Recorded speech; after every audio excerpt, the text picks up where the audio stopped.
Hello YouTube, what's going on? This is Dombey Blue. How could I forget? Bonus clip?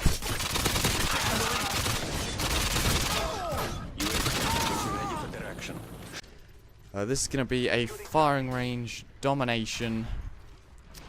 On firing range, believe it or not. I think I just said that, didn't I?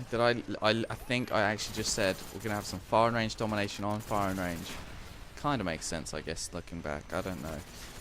Oh, I'm waffling on now. Good stuff. That's a good way to start a commentary, isn't it? Good way indeed. But this is a 69-3 gameplay with the Gold FAMAS. And we are gonna tear these kids a new one. And then, you know, they're gonna enjoy it briefly, and then they're gonna realize we're just gonna keep tearing them the new one. And, you know, that probably sounded really wrong. And then they try and shoot down stuff. And that's in no way sexual. Moving on. Anyway, gonna give you some little tips for if you want to go on Black Ops and do well. Tip number 1, use the FAMAS. Tip number 2, put dual mags on the FAMAS. Tip number 3, you already have a 2KD. I'm just fucking with you, but yeah, the FAMAS is pretty good. Call of Duty Black Ops was the most balanced Call of Duty.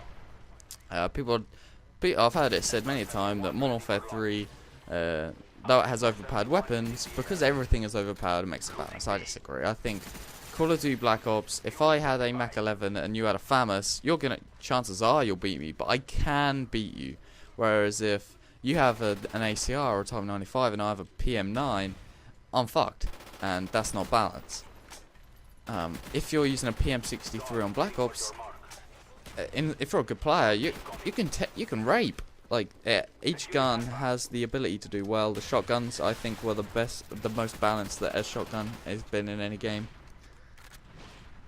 And yeah, but Black Ops more than any Call of Duty is about power positions.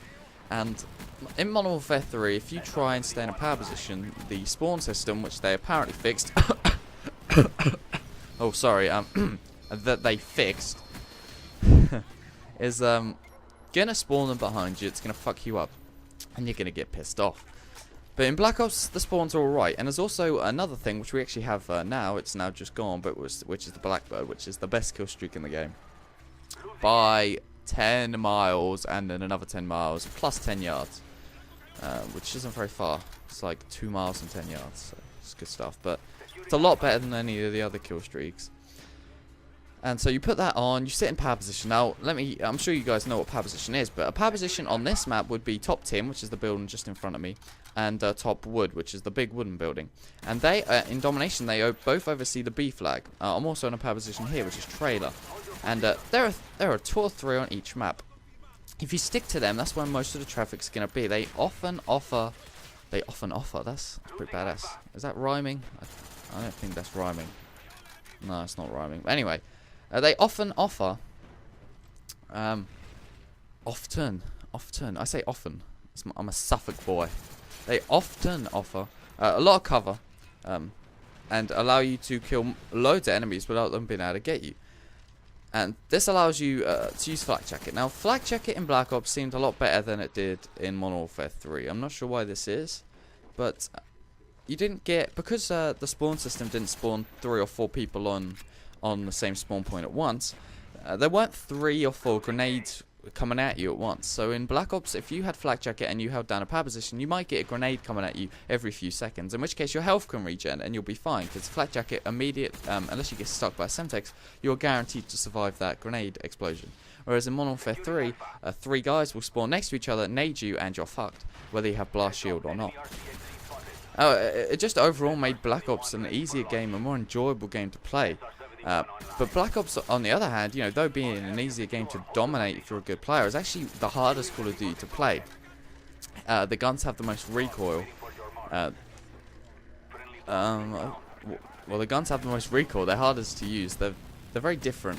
Whereas if you go on Modern Warfare 2, for example, you can use the SCAR, the TAR, the ACR, the M4. They all feel pretty much the same gun, bar a little bit of recoil. Black Ops really took that to extreme with recoil, but they got rid of idle sway, which made camping more beneficial, because in Modern Warfare 3, if you sit there and aim down sight, unless you have the I can't remember what proficiency it is, so it means you have no idle sway. But if you have that no idle spray proficiency, you can sit there and aim down sight. But in Black Ops, you could do it immediately, automatically, and this allows you to dominate. But anyway, final score 69-3. I hope you enjoyed the video. There'll be a video coming out later, which is a Modern Warfare 3 game I got. Exciting ending, so I hope you guys stick around and check that out. Peace.